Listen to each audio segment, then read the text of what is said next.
Welcome, everyone, to the American Medical Writers Association Southwest Chapter's May webinar. Today, it is Trump versus Cuomo, a quantitative narrative assessment, and our speaker is Dr. Randy Olson. As a quick aside, today's session is politically agnostic, an objective analysis of communication using the application of the speaker's ABT framework for scientific communication. And is that it? Well, no, I have a couple more.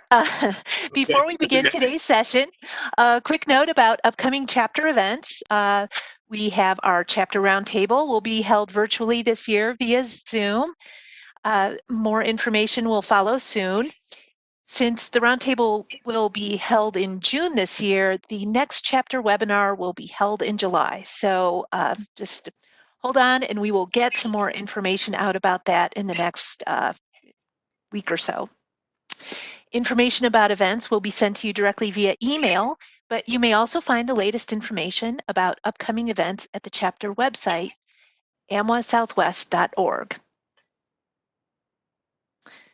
All right, so without further ado, today's speaker is Randy Olson, a scientist turned filmmaker who earned his PhD in biology from Harvard University and was a tenured professor of marine biology before developing his interest in broader communication.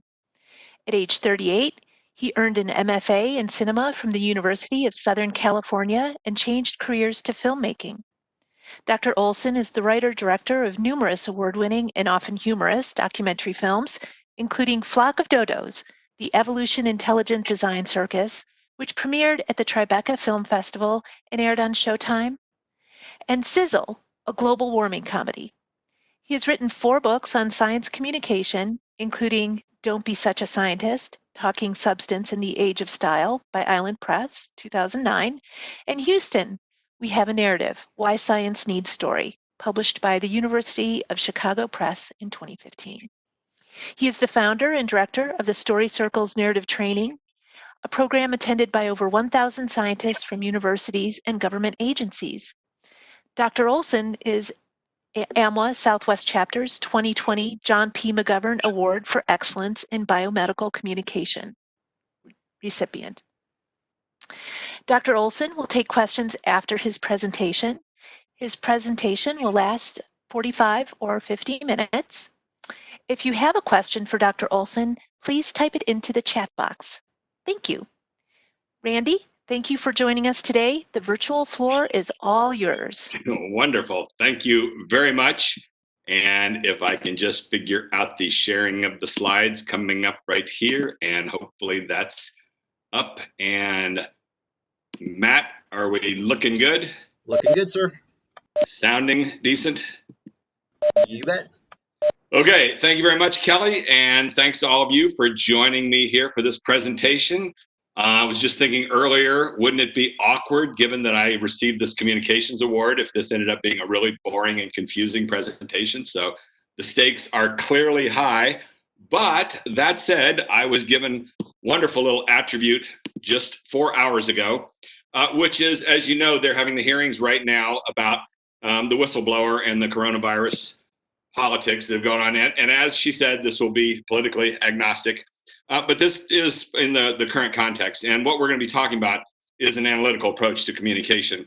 So Rick Bright, the former director of the Biomedical Advanced Research Development Authority, who is the whistleblower this morning, said, we need to unleash the voices of scientists in our public health system in the United States so they can be heard and their guidance can be listened to.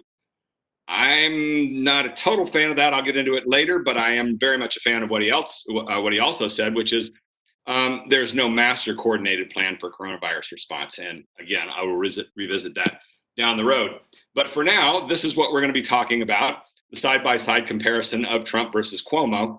And this is a written version of what I'll be presenting that came out just yesterday on a website called MedPage Today. It's a big website for the medical community. So you can read it there. And I co-authored this with my longtime colleague and buddy, Diana Padilla from SUNY Stony Brook, who helped me with the stats that are in the article.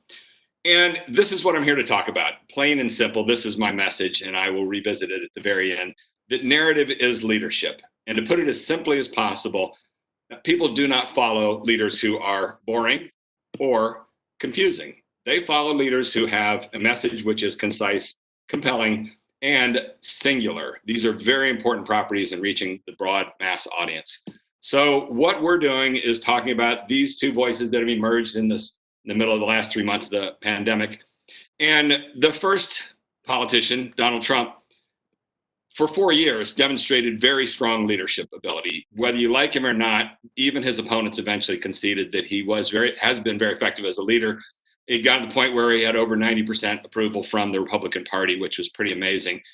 And he did that by following exactly those principles that I say there. He had a message that was simple, it was clear, it was concise, it was compelling to his followers, and it was singular. That's the crucial property here, which is from the very outset, he came out of the gates with a very simple little narrative, which, using my and but therefore template, was basically, he said to the nation, we are a great and mighty country, but we've slipped in the world, therefore it's time to make America great again. That became his slogan. And he stuck to that. He's still sticking to that. And as a result of that, he had very focused, singular leadership. And he has a mind that when given a single problem, he is able to focus on it very intensely. But the problem arose 3 months ago when he was then handed two narratives, split directions. And the two problems that he faced were public health alongside the economy. And ever since that emerged in February or so, he's had a great deal of problems and demonstrated weak leadership as he's contradicted himself, flipped backwards and forwards on a one-day basis. He said, we're going to go one way and then the next way. You're all familiar with how much chaos there's been in the leadership. In the meanwhile, starting 3 months ago, another voice emerged, which is New York Governor Andrew Cuomo. And he has demonstrated very strong leadership. His approval ratings have shot way up. And again, the same properties, because what he did at the beginning was he said, we're going to focus on one thing, which is saving lives. We'll get to the economy down the road, definitely. But for now, we're going to put everything on this one mission, saving lives. And then he apparently has got a superstar communications team working with him, because the daily press briefings he began giving have really been an exercise in excellent communication of science. The whole science community really ought to look at those presentations, the slides, just the messaging, everything. Just a really prime example. So what we're going to do in this presentation is this whole exercise, looking at them side by side using metrics that I derived from this ABT template that I'm going to explain to you in a minute. I'll tell you about the ABT. I'll tell you about case study from the World Bank that I derived some of this from, and then the AF is the AND frequency. Secondly, I'm going to talk about what I'm doing to try and address these problems in my small way, which has been running these narrative training programs, two of them that I'll tell you a little bit about in detail. And then thirdly, I'm going to end with a little bit of editorial commentary, which again, won't be political, but not sure some people will particularly enjoy it. Some blunt speaking, because I am at the end of a 40-year journey. As Kelly said, thank you very much for that nice introduction. But my professional life has followed three phases. So there was a first phase as a scientist where I went the full distance. I got tenure as a professor, but then I developed this bigger, broader interest in communication, and particularly the realization that Hollywood knows something about mass communication better than any other part of the society, except maybe the advertising world, and that the academic world doesn't have a clue for that sort of broad mass communication. So that's what I set about trying to figure out. What is it in Hollywood? What is it that they know? They've had a century of studying how to tell stories, how to reach the masses, how to move the masses. What's the secret that they had buried inside of there? And then as I finally completed what I wanted to learn there, 20 years in and around Hollywood, began to circle back to the science world through these two movies that she mentioned and the 4 books that I published starting in 2009. And the 4 books have been my message back, not just to the science world, but to really all the non-Hollywood community in general about what I've learned. And you can see from the title of the last 2 books that the central element that I feel it's all boiled down to is this one word, narrative. And I offer up a very specific definition for this word narrative in my Houston book, which is I define the word narrative as the series of events that occur in the search for the solution to a problem. Narrative is the dynamo inside of a story, but it's also inside of argumentation and logic and reason and comedy and the scientific method. It is ubiquitous. It is the core of humanity, this narrative driving principle of basically the problem-solution dynamic. So I want to take you first to the greatest discovery for me in my journey when I track things back. And it comes from this man. And one of the terms that they taught us in film school is the word urtext, which refers to the original source of an idea. When you track it back through the literature and you finally find, where did this really begin, this whole idea? And I believe that this is where the urtext lies for the ABT template that I'll tell you about in a minute. So Frank Daniel was an amazing screenwriting instructor and filmmaker as well. But he was legendary for various programs that he ran, and he ended up at the end of his career at the University of Southern California. I was lucky enough to take his script analysis course the year before he passed away.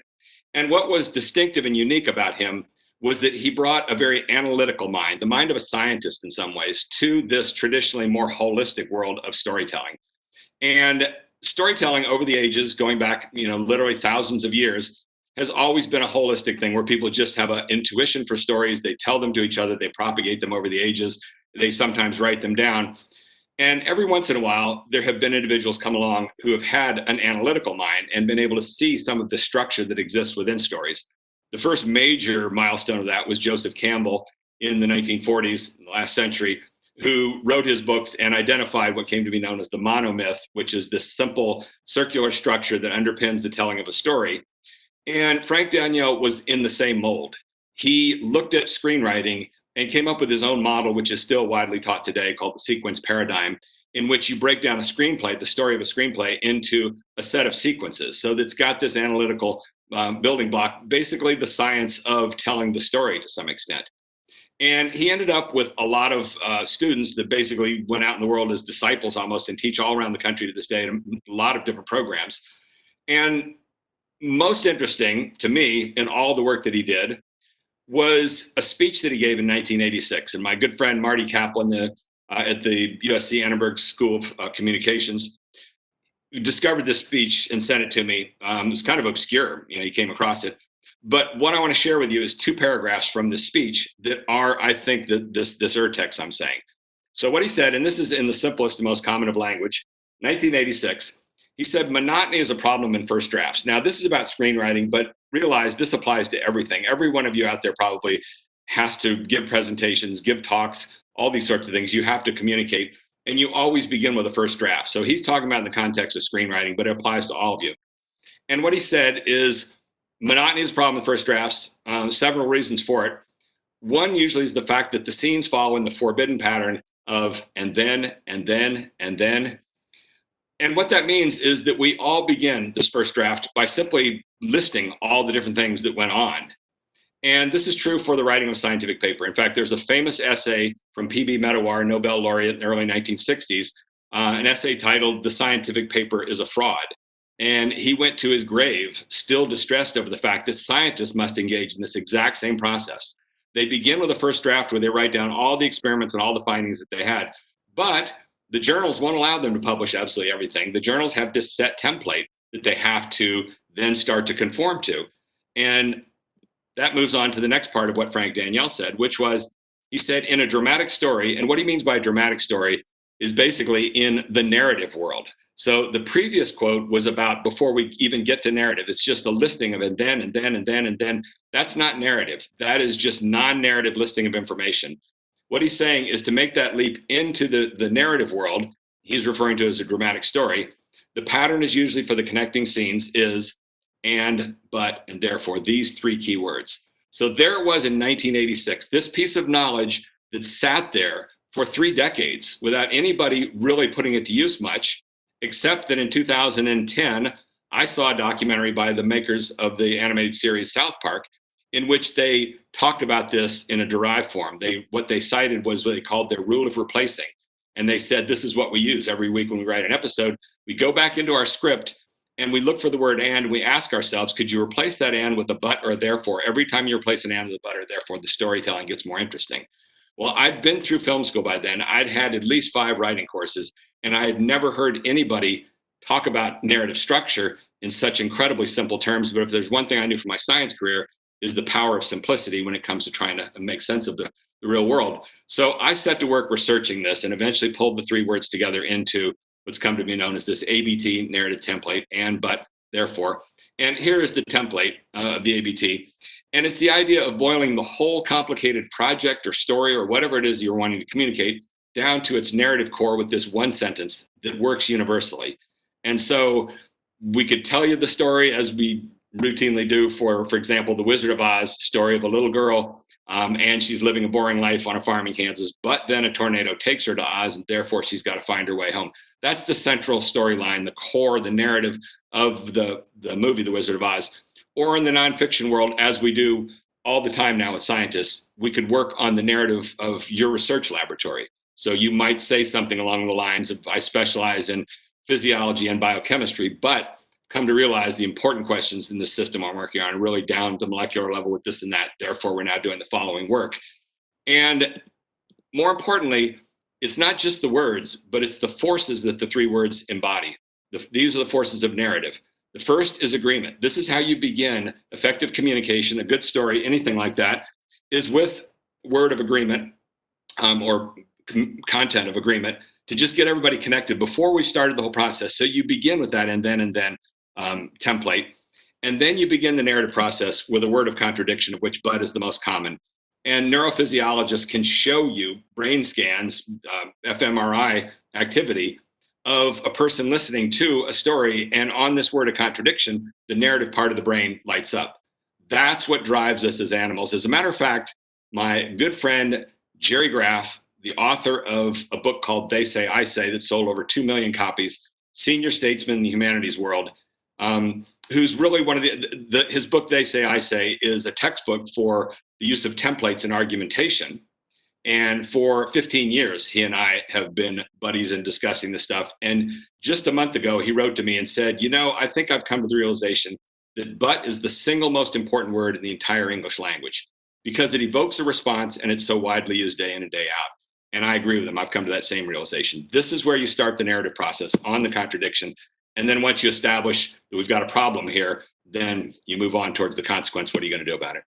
So what this means then is we've got two basic modes of communication. We've got this non-narrative and mode, and entirely too many people of all different disciplines, not just scientists, business people, all around the world, give presentations that are non-narrative. They simply go through all the information, and it's not that their presentation is wrong. It's just that they fail to tap into this ancient power of narrative, which kicks in when you hit on this, the force of contradiction. That activates the brain. So those are the two modes of communication. And our goal is to try and tap into the power of narrative using the ABT form. Okay, so now let me take a little jump over and tell you a little story, anecdote from about 5 years ago, working some work I was doing with a major biotech firm. And one of their scientists there is a real superstar in bioinformatics. And he told me that as his hobby, he's involved with two different kind of discussion groups on text analysis. And as you know, now all the world's literature is all digitized, and with supercomputing, there are all these groups that dive into it now, searching for patterns in the world's literature. And that's what he's a part of. And he began to tell me about something called sentiment analysis. And I'd never heard this term before, but there's a Wikipedia page for it. You can go there and read all about it. And this is a part of their definition of what sentiment analysis is. Knowledge-based techniques classifying text by affect categories based on the presence of unambiguous affect words such as happy, sad, afraid, bored. Basically what they do is they take a text and they go through it searching for all the words that have got some sort of human sentiment to them.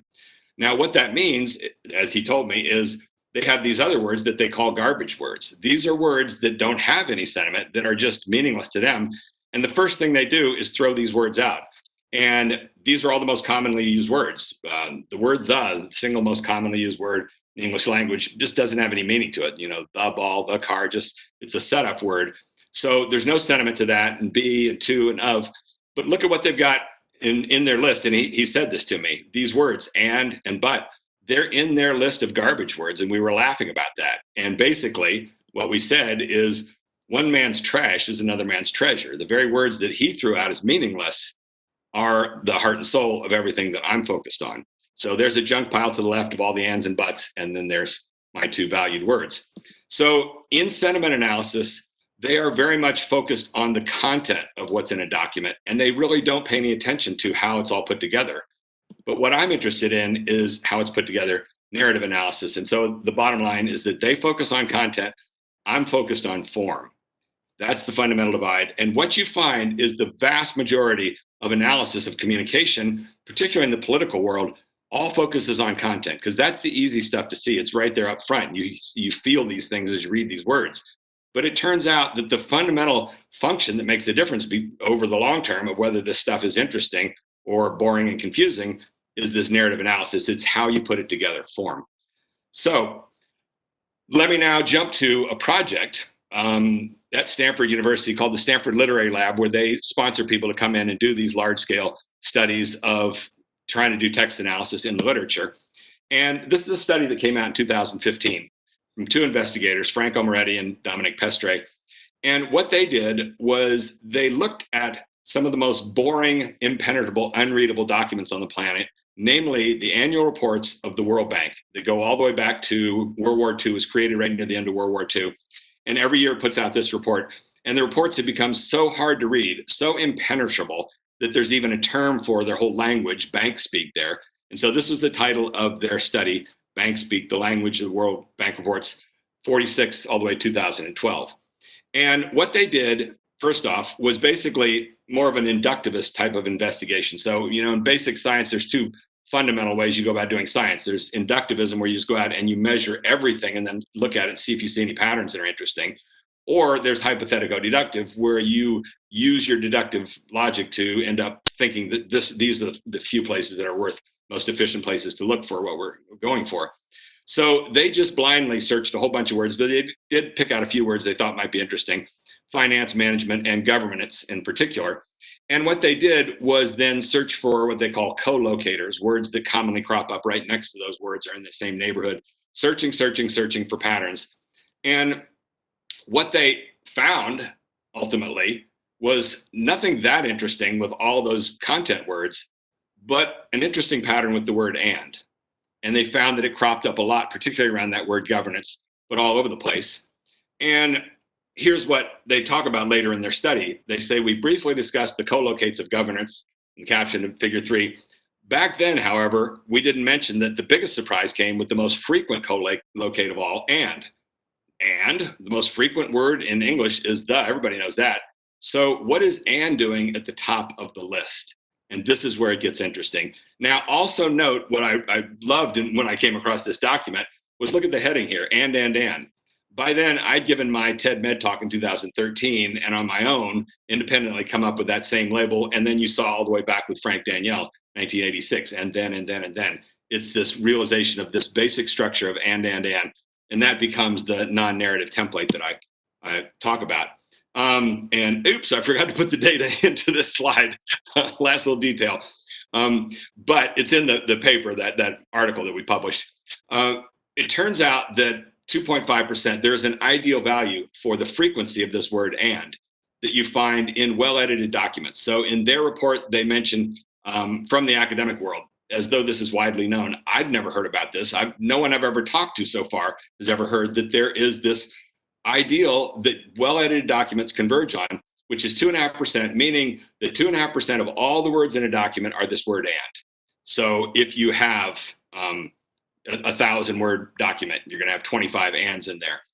And that's reflective of good editing. And so twice I have done this exercise, once 4 years ago, and we lost that one. We got the same result of taking 10 articles from the New Yorker, 10 from the Atlantic, 10 from the New York Times, counting the number of ands in there and calculating the frequency. And as I said, I forgot to put it in there, but all three of them came up right around 2.6, 2.7, right next door to 2.5. So you see this, it's stunning how consistent it is.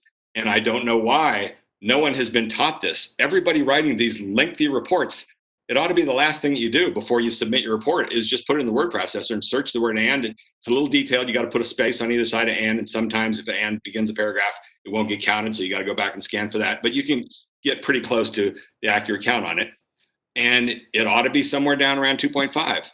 So what they did then in their study was, after they saw that this word and was really common, they went back and then began to calculate its frequency. So as I say, 2.5% is ideal. There on the y-axis is the percentage of the words that are the word and.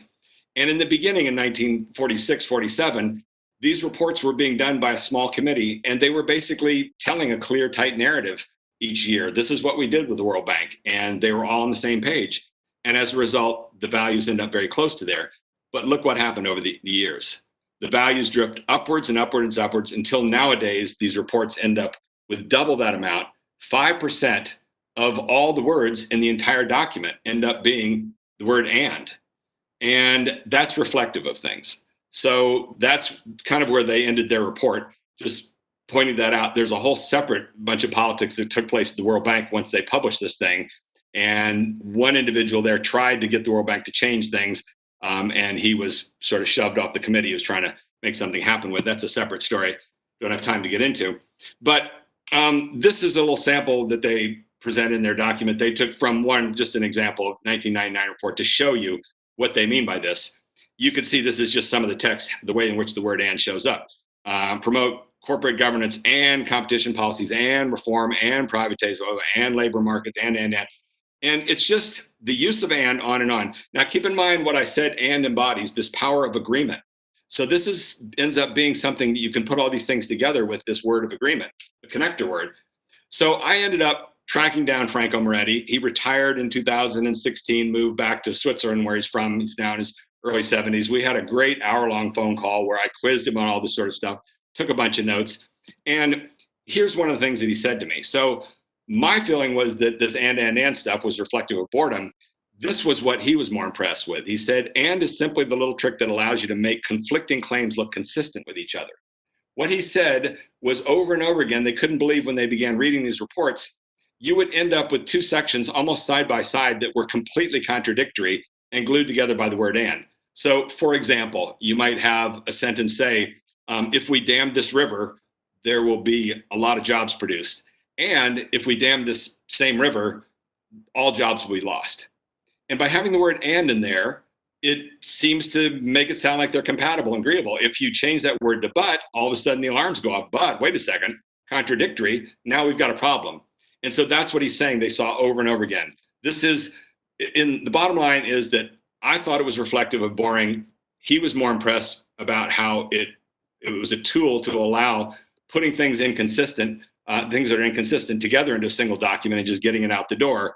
And the bottom line of everything is that it's reflective of uncritical thinking. Large committees getting together, not wanting to take the time to really get down there and sort out all these contradictions, saying, let's just glue it all together and throw it out the door. And that's where you end up with that huge 5% of all the words of the word and.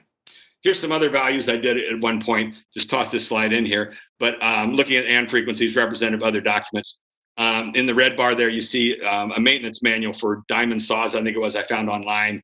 And, it's very low there because they're just stringing together a bunch of facts. For Nova, several episodes of the PBS show Nova, they're very tightly edited. So they're not saying and a lot. Richard Nixon actually had a strong, powerful grasp on narrative. And the speeches that he gave were very tightly edited, ending up with a very low frequency of and.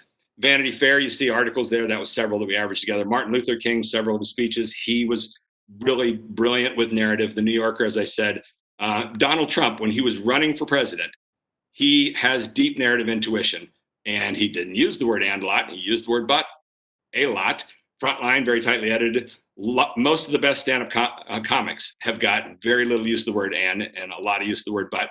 Then we start to get to more lengthy things. Tom Friedman's The World is Flat book, 3.1, climate report from EPA, the Design to Win document for the climate movement, Hillary Clinton's speeches, a whole bunch of them they averaged out to 3.9. And eventually a report from California, and a whole bunch of documents. You get up to these large bureaucratic administrative things put together where there just really isn't time for anybody to get in there and edit this and find a singular narrative structure to it. And so there's just a lot of and. So now we will now take this and apply it to our two voices in this pandemic. So first off, Donald Trump. And as I said, in the beginning, he demonstrated strong leadership, but eventually has hit the rocks in the last 3 months. And now is an example for 3 months of weak leadership. And then Mario Cuomo, as I said, has emerged as a very strong leader. So here's the values that we end up finding, taking a look at their press briefings that they've been doing. So that's what emerged by March. Both of them were doing simultaneous press briefings each day. We chose 21 of them and more recently. It had to stretch over more than 21 days because there was a point there where Trump quit for a few days giving his daily press briefings. And then all we did was simply calculate the frequency of the word "and" in these press briefings. So as I said, there's this well-edited optimum of 2.5%.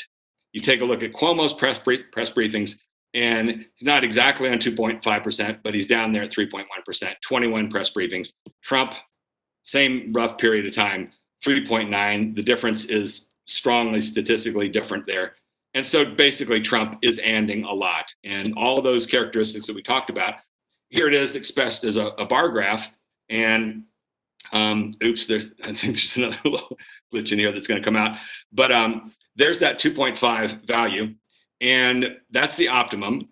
And so you see Cuomo's just a little bit above it, and Trump is up there. And then we can ask the question, well, maybe that's just how Trump communicates. He's a guy who says "and" a lot. But as I just said a few minutes ago, in his campaign, he didn't. And in fact, here is the values for all these previous years for about 10 to 15 speeches that I could find for each year, averaged out. And you see that ordinarily he's communicating just as tightly as Cuomo. And that's a fact. This is what I've talked about and written lots of blog posts about. This is what I tried to warn 2015 as he was running for president. You could see he was a powerful communicator. And finally, his opponents have really conceded this. Just a week and a half ago, David Axelrod and Plouffe wrote an editorial in the New York Times, and in there they said, there's just no doubt that this guy has a mastery of today's media society when it comes to communication. So there's widespread agreement on that. Now, the one interesting little exception here, and I don't really have any data to explain what went on here, but take a look at 2017. That year, he actually ended up doing a lot of anding in his speeches, way up there, almost to actually, I think it's 4.0 average. And why would that have happened? Again, this is just making up a story, but what did happen was he entered office at the beginning of 2017. And when he did, he shifted his speaking style to all teleprompter, and he brought on Stephen Miller and other speechwriters, but especially Stephen Miller, who I don't think is a blinding light of narrative power.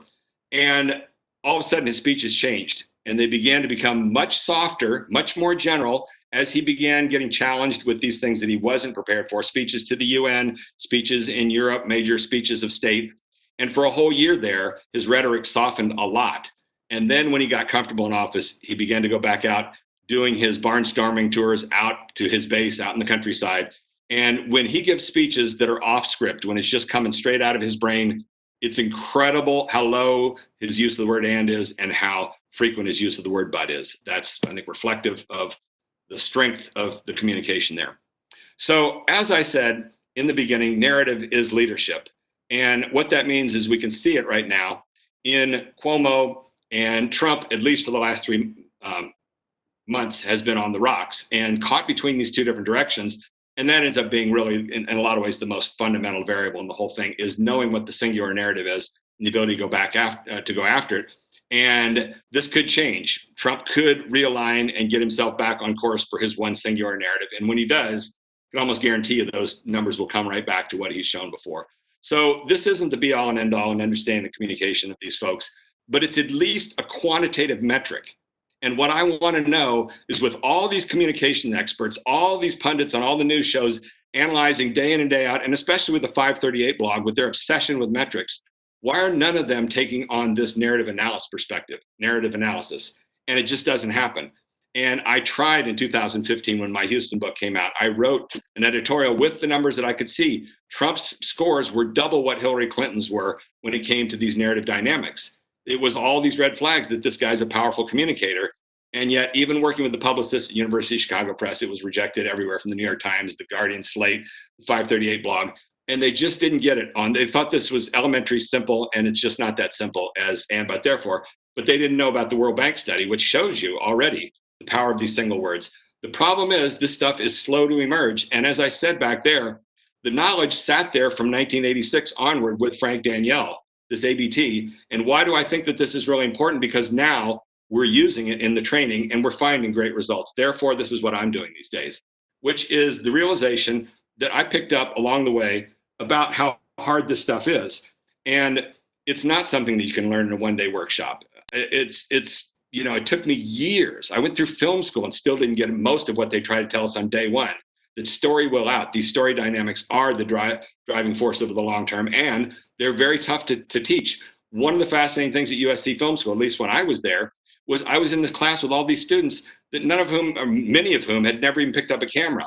And I asked one of the professors one day, "What? I thought you had to be a filmmaker to get in this program."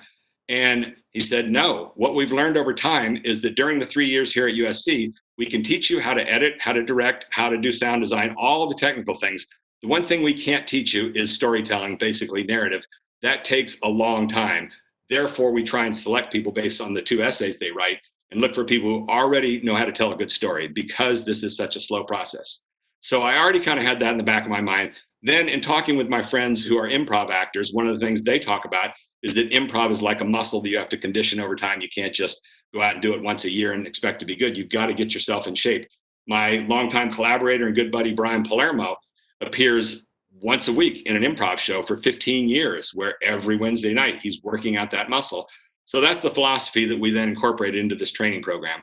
The goal of everything is narrative intuition. It's not to memorize these templates, it's to use the templates to begin to develop a feel for those 3 forces: agreement, contradiction, and consequence, at a deep gut level, so that you can look at large bodies of text and simply feel when things are going wrong, as opposed to somehow analytically having a bunch of formulas that help guide you to the right way to communicate.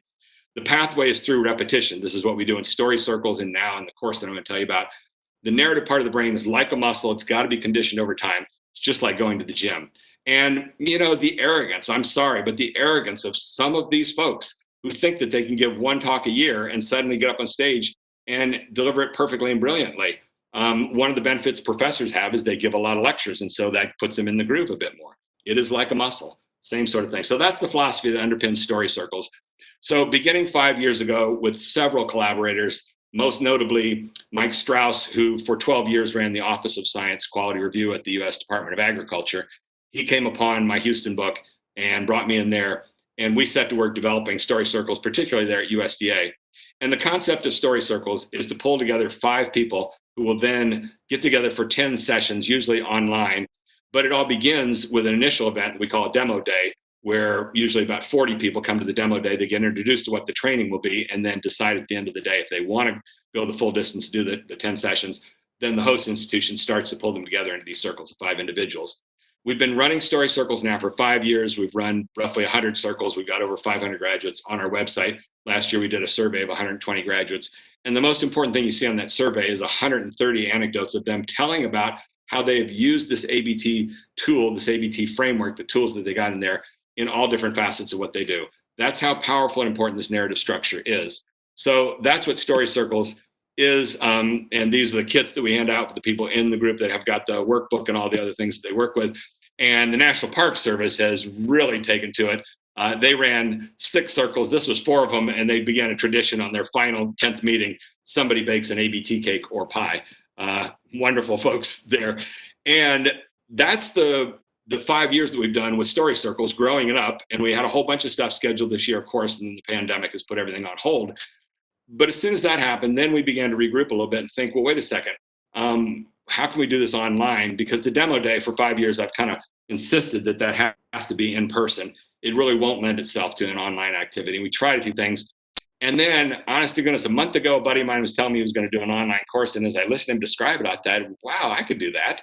And so within 1 week, we pulled together this idea of let's do an online ABT framework course, the first time ever. And within a week, we signed up 50 participants. Everybody paid $100 each and ran 10 sessions that finished this Monday, just 4 days ago. And it was tremendous. And the structure of that training is a little bit different from story circles. It's a half-hour lecture from me, 25 minutes, and then 25 minutes of what we call the ABT build exercise. And this is something I've been developing in story circles, and there's our website. You can read more about all the techniques, but I've been developing this ABT build as the fundamental exercise that we do on the ABT. And this is the way it works in the sessions that all 50 people, when they sign up, they have to submit their ABT, 1 sentence but therefore statement of a project they're involved with. And then they get 5 minutes in front of the whole group with me working with them. And here's what we do. The ABT build, the person, we put it on the screen, they read it, and we highlight the 3 parts of their narrative. So This is from one of the participants, and she, this is one of the shorter, more concise ones. Some of them are very lengthy. That's the starting point, having to trim them down. But she would then say mental health disorders are present in about 800 million people worldwide and are the main risk factors to suicide. But diagnosis is still based on the subjectivity of each psychiatrist. Therefore, we must find biomarkers that make diagnosis more precise. And so at that point, I set to work with them, starting to rework this thing, doing the build, asking questions, poking and probing, rearranging the different elements to try and get everything into the ideal narrative form that's at the core of this project. And for starters here, what's the problem? This ends up being one of the most common kind of critiques, which is people tend to not be identifying exactly what the problem is that they're working on. This is saying that the problem is subjectivity, and yet what it's saying is that we have a solution to the problem, which is biomarkers. Well, then isn't the problem, why aren't you using biomarkers? And so in this particular one, I think that's some of what I pointed out was, why don't we begin with biomarkers, tell us what those are, why they're a valuable tool, and then say, but they're not being used yet. And the reason that they're not is this, therefore, this is a project that we're doing. Those are the kinds of there's about 8 to 10 common critiques that come up in these ABT builds. And it turns out to be the most fun part of it all. And what's so great in this course, and again, this is all just the past month, this is a month ago, I didn't even have an idea of doing a course. It all came together very, very quickly. But what's so good about it is the iteration, and everybody gets 5 of them per session. And so eventually everybody sits through 49 other ones and one themselves. And the other cool discovery that's happened that I didn't know about any of this online stuff, I didn't know it could be this effective. But what we figured out in the sessions is that during my lecture in the first 25 minutes, everybody's encouraged to type in questions in the chat window thing there. And then later in the day, I try and answer those. But then during the build session, it took us halfway through to finally realize how valuable this could be. As soon as the person reads their ABT, I encourage everybody to put their own thoughts and comments in there. What about this? What about that? Can you make it more specific? It seems like you've got two narrative threads going on here. It seems like what you've got in the therefore ought to be in the but. And what happens then, as soon as they finish it, is like 25 comments instantly spring up in that window. And then we cut that out and send it to the person. They've got their feedback from the whole session. So not just me, but from the rest of the group as well. So it's a ton of fun, and it ran so well. And we had 30 people on the wait list that we're running it again starting this next Monday. And there's still 8 slots left. If you're interested or know somebody who is, go to the website and sign up there. And I want to finish now, last few minutes here, with a little bit of editorial commentary. So this is kind of take it in stride for my long journey. The wonderful folks there, the American Medical Writers Association Southwest chapter, gave me this award. It's the John P. McGovern Award. And I had no idea who John P. McGovern was when they gave me the news. So I set to work figuring that out. And I found the definitive biography of John P. McGovern. Amazing guy, born during the Depression, had this hard scrabble childhood, self-made man eventually, and became a doctor and had problems with allergies and asthma, and eventually developed a number of drugs that he patented and made a fortune off those. And then later in his life, gave a lot of that money back, especially in the Houston area. There's tons of buildings named after him, and this award, many other things like that. Really a tremendous guy. And his hero throughout his life was another guy I'd never heard of, Sir William Osler. I should have. He's regarded as the father of modern medicine by many people. He's the guy who began the whole idea in the late 1800s of medical residency programs. But the bond that these two had, which I share in common with them, is the belief in the need to try and humanize medicine, and the realization that medicine involves so much information that if you just leave these people getting trained on their own and you don't push in the opposite direction, they will begin to move their whole lives up into their head and become very, very cerebral. And that's a problem. They get to the point where they can't relate to patients and the social world and everything else like that. It is an inevitable byproduct of heavily informational careers. And that was at the core of my first book, Don't Be Such a Scientist. It's what I came to realize when I took acting classes in Hollywood, that an academic career forces you up into your head, and that's a different social dynamic than most of the rest of society. Osler understood that at such a deep level that he began the residency program there for that very reason, to force these doctors to spend time at the hospital with the patients, to try and connect with them and maintain that human side. Because if you don't, that's what's going to happen on its own, basically. Which then leads me to my overarching point here about the communication of science and even medicine as well. Because right now, we are in an absolute nightmare that I don't think anybody could have envisioned. And yet a lot of people have warned that it was coming, which is the complete undermining of the entire science and medical establishment that's going on with a president now who is espousing anti-science ideas. And it's all out conflict between the two sides of arguing back and forth on some of the, all the debates that have been going on. And the problem is that he's got that singular voice and he's got the podium, and there is no clear singular alternate voice for people to turn to. And so you've ended up with all across the land, a variety of different experts trying to help out, but it's been a failure to prepare for this day.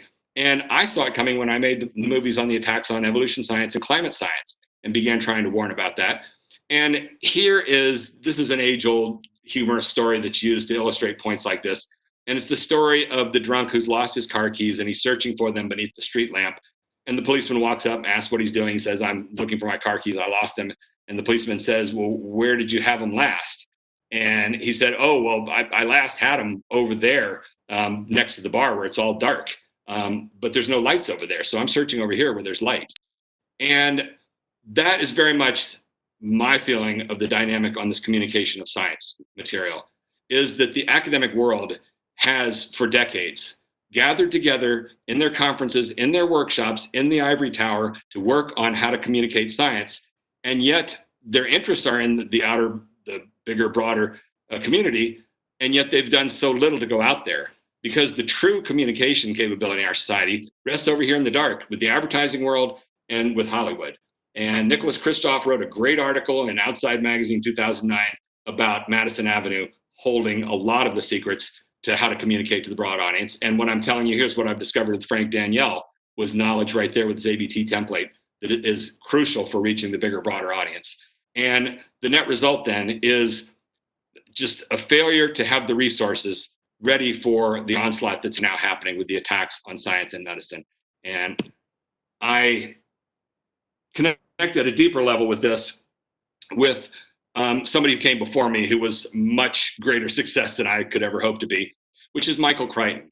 And he was a science fiction writer, but more than that, before he became a science fiction writer, he was a doctor, and a very promising doctor. He'd done his education at Harvard and was a postdoc at the Salk Institute in 1975, when he finally departed the science world and moved to Hollywood, because he was also such a talented science fiction writer.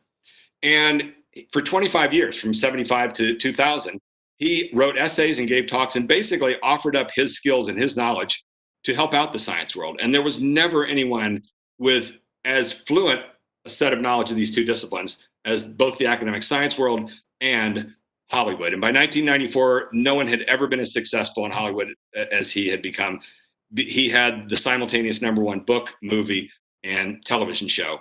So he knew at a deep level how the media society worked. And yet the science world ignored all the advice he offered up. In 1999, he gave the keynote address at the American Association of Advancement of Science.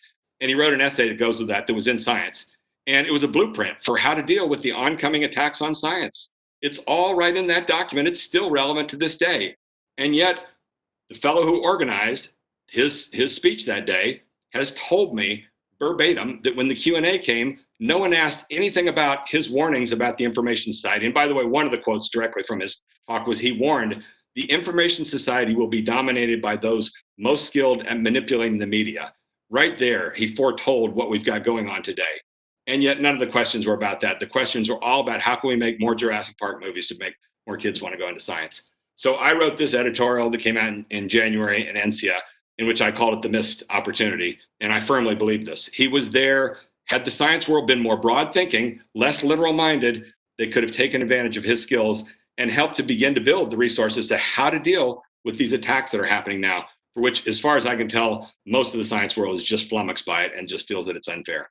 So that's where we end up. And to wrap this up, to go back to what I opened with, this fellow and his comments this morning, and I don't agree with this statement here. We need to unleash the voice of scientists in our public health system in the United States so they can be heard, their guidance can be listened to.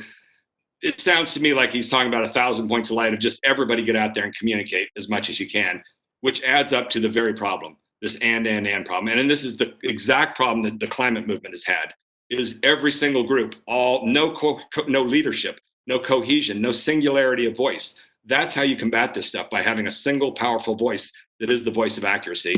And I do support the second part of what he said there, which is there's no master coordinated plan. There's your problem.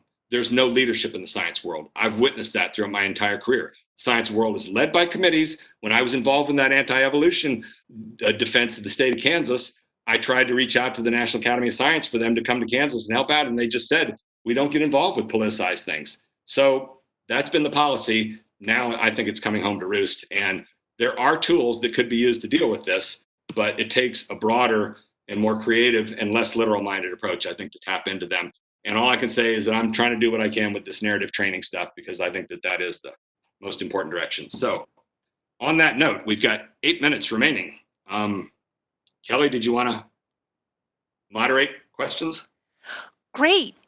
Yes, Randy, thank you so much for that wonderful talk. No doubt the narrative voice is a powerful tool we all need to consistently use, and your analytical tool for assessing communications is just a great one to have in our toolbox, and use pretty consistently to look at the communications of others, but also our own.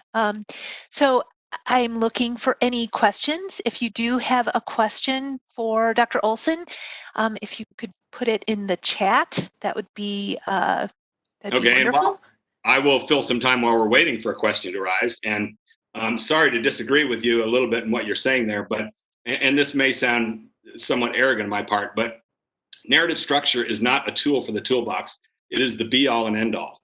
And it needs to be viewed that way. It's viewed that way in Hollywood. They understand that if you don't have that, you can't reach a mass audience. You've got to crack the nut of narrative structure, which is why Hollywood movie companies have got entire story development departments that day in and day out for years slave over trying to get this structure right, because that's the prime determinant. And that's something that the science world has not understood or appreciated, because the science world originated so deeply in the and world. And so I run into this a lot with communications people in the science world who talk about their toolbox, and this ABT is a nifty little thing to add. And I just disagree. It's the be all and end all. It's 90% of the challenge. And again, talk to some of the veterans in Hollywood and they'll tell you the same thing. Most of their effort goes into cracking the nut of narrative structure. So any questions on that or anything? Yes. Well, we have our first question from Christopher Wanjek, and if I mispronounce anyone's name, I apologize deeply. The question is, have you analyzed the speeches of dictators? You know, yeah, a little bit. They're all foreign language, so it's not clear how it translates. And that's a whole separate index. The narrative index is all that I've looked at. I haven't really looked at the and frequency. It'd be nice if some people caught fire on this out there. The World Bank study is sitting there. And sadly, the World Bank study, that's a whole separate story, which was Paul Romer, the chief economist at the World Bank in 2017, tried to use that study to implement it and put out a mandate saying no more reports will come out of the World Bank unless they comply with this 2.5%, or right in the neighborhood of that. And the old guard there rose up, got him kicked off the committee at the end of 2017. He left the World Bank. I tried to interview him. The information officer there said he wants nothing more to do with this. The feelings are so bad about it. And they ridiculed this idea that this and is just, there's an article in The Economist, and there's a little caption in there. It's titled Conjunction Dysfunction, as though this is trivia, but it's not trivia. It's trivia if you're looking at it from the content side, but it's essential if you look at it from the form side, and that's the way that Hollywood looks at the world. So as a result, I'm just getting started in the and stuff. And when it comes to the dictators, they've all got pretty strong, they use contradiction quite a bit, but a lot of that's lost in different languages. So I'm mostly just focused on the US.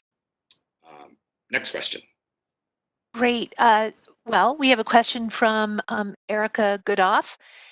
She asks, so how do we begin to unify the 1,000 voices of scientists? To have a master plan, exactly what he said there. He's right, master plan. So you can begin by getting every scientist to read Michael Crichton's speech in Science Magazine in 1999. He laid it all out right there. And he talked about the good housekeeping seal. And that was something that existed when I was growing up. And it's this idea of a singular voice. It's one voice. That's what communication comes down to. And this is the fundamental problem in the science world, is that when you're trained as a scientist, you're trained to value the large sample size. The bigger, the better. But if you read Nicholas Kristof's article in Outside Magazine in November 2009, it's such a good article. And he draws on some of the research from the social psychology world to show you that narrative is at its strength, not in large numbers, but at one, the singular narrative. And you could see that right now. This is tragic what's going on, today with the pandemic, which is, he talks about in there the age-old statement that the death of one person is a tragedy, the death of a million is a statistic. And we're seeing it right now. 80,000, 85,000 people dead, and nobody can figure out how to feel anything for that. It's so creepy and so weird. And by the way, none of my friends know anybody that's died. I mean, that's a whole separate demographic divide as well. But it's in that Kristof article. And that's the problem, is that the science mind thinks a little different on this stuff because you value the large sample size. But narrative is at its strongest when it's boiled all the way down to the one voice. And that's the goal, is to get the whole science community to figure out how. It's never happened. The science world they're always suspicious if we don't want one voice. But what are you going to do? You're under attack. So that's all I can say on that. Next. All right. This question is from David Stewart. ABT sounds like a concise elevator speech. What would this look like in a typical research article? First off, you can see it in the bigger journals. They're converging on it. You'll see what are called structured abstracts now. And a lot of the bigger journals, I think the editors have gotten tired of trying to edit the narrative for writers. So they're giving you the ABT prescription, which is first sentence, tell us what your topic is. Second sentence, tell us what your problem is. Third sentence, tell us what your method is. More importantly is that there's nothing that novel about it, because the IMRAD template, Introduction, Methods, Results, and Discussion, that was adopted a century ago is just pure ABT. It's the same stuff. And this is the sad thing. And this is what Michael Crichton wrote about in 1975, that 100 years ago, scientists communicated much better than today. Today, the science world has gotten consumed by obfuscation. Back then, they had the wherewithal to come together and create that. They realized we can no longer communicate with the and structure, which is how science communication began in the 16, 17, 1800s. It slowly began to take form in the need to comply with the way our brains are structured, which is this three-part structure, this ABT structure. And so they agreed on this back in the 1920s or 30s. And the sad thing is, it took a long time to be completely adopted. And that's a lesson for people in the science world, is that good ideas do not catch fire overnight. There's an article written about the history of the IMRAD template and a graph in there that shows you for the 4 major medical journals, the adoption of the template began in 1935. And I always like to ask audiences, given it's a good idea and that 100% of their articles now conform to it, how many years do you think it took? Most people guess 5, 10, maybe 20 years. It took 50 years to go from introduction to complete adoption. And it's really hard to implement these changes in the science world, and as it must be, because science needs to be conservative. You don't want it changing overnight, but that's just the dilemma that you're up against. One more question. All right. Boy, there's so many great questions here. Here's one from Dean Penchef. If but is the key to transitioning from a list of facts to a narrative, have you analyzed the but structure in Trump versus Cuomo? Yeah, not much, really. I kind of focused mostly on the and so far. And Trump's been kind of a mess with that. But previous to this year, analyzed a ton of speeches, and that was the whole deal back in the campaign. And that was the beginning of this whole process. Was it just stunned me to see that Hillary Clinton's speeches were all giant and speeches, and it was well established. She had no focus, no narrative. There was no singular message. She ended up on Meet the Press with Chuck Todd asking her, "What's the one thing at the core of your campaign?" And she just laughed and said, "We're not about one thing. We're about a whole bunch of things." Well, that's non-narrative, and it doesn't work in a media society that's driven by so much information now. These are the problems. The society has changed. We're in the information society. The very thing that Michael Crichton tried to warn about, we're there now, and communication is different, and that needs to be understood. And I don't see that the science world has tried to understand the change in the landscape and how to adapt to it. And that's a lot of what's going on now, is that it's basically being selected against by this anti-science voice that's come raging on. And that's the crisis. So, and that's probably the end of our hour, isn't it? That is the end of our hour. Thank you very much. Matthew, if I can share one last slide, one last screen. One moment.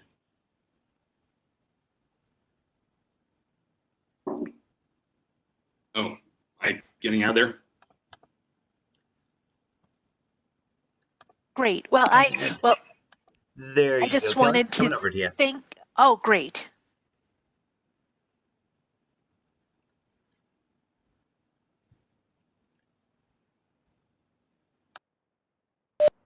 Wonderful. So I just wanted to share all the ways that people can engage with the Southwest chapter here. As we close, thank you very much, Dr. Olson, for a wonderful talk today. Thank you, Matthew, for all of your work on today's session. And thank you to everyone who attended. Check out YouTube later if you would like a recording of today's session. That is through Dr. Olson. The AMWA has not recorded this, so YouTube is the place to go. And I believe Matthew put a link for that in the chat. And shared some other great links for everyone if you want more information. And Randy and Matthew, if you have more information you'd like to share, I'm happy to distribute that as well.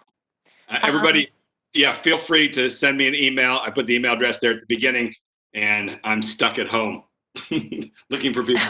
So go for it. Well, wonderful. Thank you so much. And Sure. everyone, have a great rest of your day and a great rest of your week. Thank you. Awesome. Thank you. Bye-bye.